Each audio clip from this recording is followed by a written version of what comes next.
LT grade शिक्षक भर्ती की तैयारी करने से संबंधित काफ़ी सारे छात्रों के कमेंट आ रहे हैं कि प्री में जीएस और सब्जेक्ट का कितना कितना वेटेज है, जीएस में क्या क्या पढ़ना है, क्या क्या टॉपिक हम कवर करें ताकि जीएस क्लियर हो जाए। प्री में सब्जेक्ट और जीएस में किसको प्रेफरेंस दें, क्या बिना जीएस के काम चल सकता है, सिर्फ सब्जेक्ट की पढ़ाई करने से यहाँ पर हम क्या क्वालिफाई कर सकते हैं, क्योंकि टीजीटी भर्ती की तैयारी करने वाले बहुत सारे छात्र बल्कि ज़्यादातर छात्र जीएस नहीं पढ़ते हैं। तो बिना जीएस का क्या एलटी में काम चल जाएगा। इसके साथ ही मेंस में क्या जीएस पढ़ना पड़ेगा या नहीं पढ़ना पड़ेगा, ये एक बड़ा मैटर है। तो इस बारे में हम बात करेंगे इस वीडियो में। इसके साथ ही कुछ और भी क्वेश्चन हैं, जैसे कि जितने भी महिलाएं हैं वो अपना जाति प्रमाण पत्र कहाँ से का लगाएं, यानी पिता पक्ष का लगाएं या हस्बैंड साइड का लगाएं, और निवास कहाँ का लगाएं। इस तरह की कई सारी क्वेरीज हैं जो कि इस वीडियो में कवर करेंगे।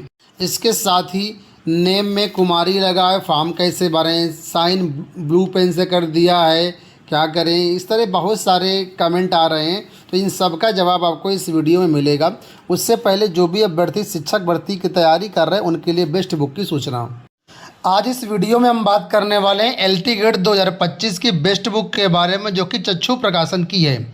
यहाँ पर आप लोग देखें सामान्य अध्ययन की बुक है, जो कि 2025 के सिलेबस के अनुसार जीएस का पूरा कंप्लीट सिलेबस यहाँ पर दिया गया है। आप लोग जानते हैं लोक सेवा आयोग की सभी भर्तियों में जीएस कंपलसरी है। एलटी ग्रेड में भी 30 नंबर का यहाँ पर आपका जीएस रहेगा, तो जीएस का कंप्लीट सिलेबस यहाँ पर आपको मिल जाएगा। इसके साथ ही जीएस में क्या क्या टॉपिक पूछे जाएंगे उनका कंप्लीट यहाँ पर कवर दिया गया है। यहाँ से आप अपना देख पाएंगे क्या क्या हमको यहाँ पर पढ़ना है। इसके साथ ही एलटी ग्रेड 2018 का कंप्लीट पेपर भी दिया गया है कि कैसे यहाँ पर प्रश्न पूछा गया था, किस लेवल का आपका पेपर था। इसके अलावा यहाँ पर जितने भी जीएस के विषय संपूर्ण सिलेबस को डिटेल से और अच्छी लैंग्वेज के साथ एक्सप्लेन किया गया, ताकि कोई एवरेज बच्चा भी होगा तो वो भी आसानी से इसको समझ सकता है। एलटी ग्रेड जीएस की बुक के साथ ही इनकी अलग अलग विषयों की सब्जेक्ट वाइज भी बुक आती है, जैसे कि हिंदी की, गृह विज्ञान की, गणित की, नागरिक शास्त्र, इंग्लिश, विज्ञान, जीव विज्ञान। तो सभी विषयों की यहाँ पर बुक्स अवेलेबल हैं। आप लोग इनको परचेज करके और भी अपने तैयारी को स्ट्रॉन्ग कर सकते हैं। ये सारी बुक्स आपको अमेजन, फ्लिपकार्ट, स्नैपडील, मीशो और चक्षुबुक्स.com पर मिल जाएंगी। ठीक है, तो यहाँ से आप इनको ऑनलाइन मंगवा सकते हैं घर बैठे। तो लिंक वीडियो के डिस्क्रिप्शन बॉक्स में दिए गए, आप लोग एक बार चेकआउट जरूर कर लेना। अब वीडियो में बढ़ते हैं आगे। सबसे पहले हम यहाँ पर बात कर लेते हैं जो नॉर्मल क्वेश्चन है उनको लेकर के। पहला क्वेश्चन यहाँ पर तो यही है कि नेम में कुमारी लगाए क्या करें। तो देखिए ज़्यादातर जो लड़कियाँ होती हैं उनके नाम में केएम स्टार्टिंग में जुड़ जाता है। तो आपको बता दें ये केएम एक तरीके से इनिशियल है, ठीक है। और अगर आपकी हाई स्कूल की मार्कशीट में लगा हुआ है, बाकी की मार्कशीट में नहीं लगा हुआ है, तो आप केएम को इग्नोर कर सकते हैं। केएम बहुत बड़ा रोल कोई प्ले नहीं करेगा आपका, ठीक। केएम को छोड़ करके भी आप फॉर्म भर सकते हैं।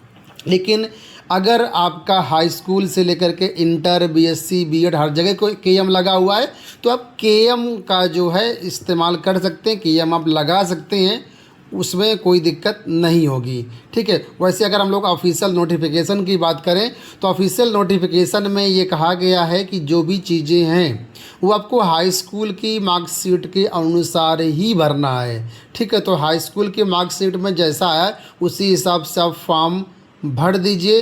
बाकी केएम का इतना कोई बड़ा रोल नहीं होता है, आप केएम नहीं भी लगाएंगे तब भी कोई दिक्कत आपको नहीं होने वाली है। इसके बाद हम बात करेंगे दूसरे मुद्दे को लेकर के, जो कि है साइन ब्लू पेन से कर दिया क्या करें।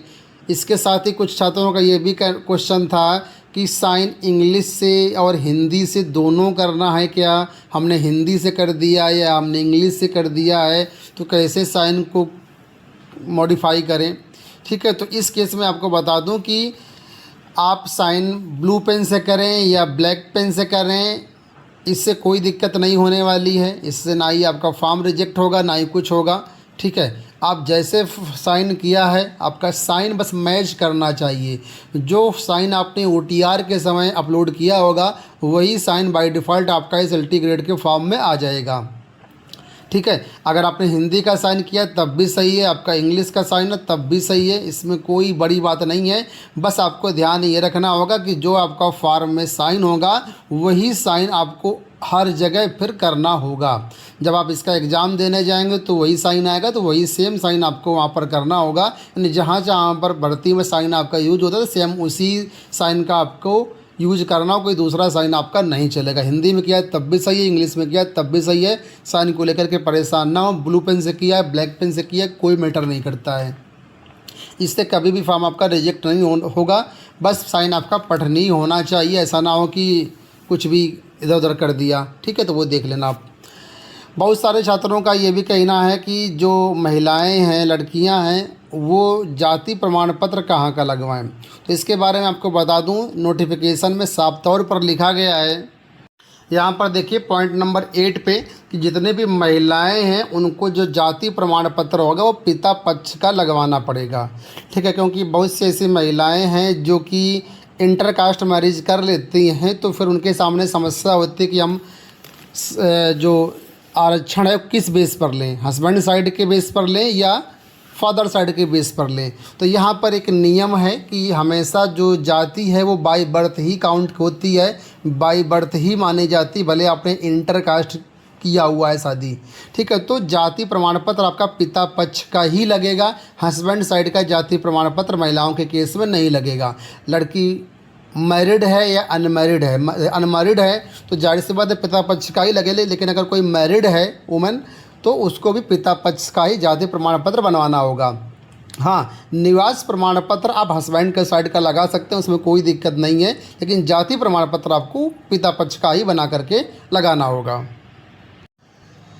यहाँ पर एक पॉइंट मैं आपको और क्लियर कर दूँ, नोटिफिकेशन में देखिए यहाँ पर एक पॉइंट दिया गया कि जब आप अपनी OMR सीट भरते हैं तो OMR सीट में आपको ब्लैक पेन का यूज करना है, पेंसिल या किसी दूसरे पेन का इस्तेमाल आपको नहीं करना है।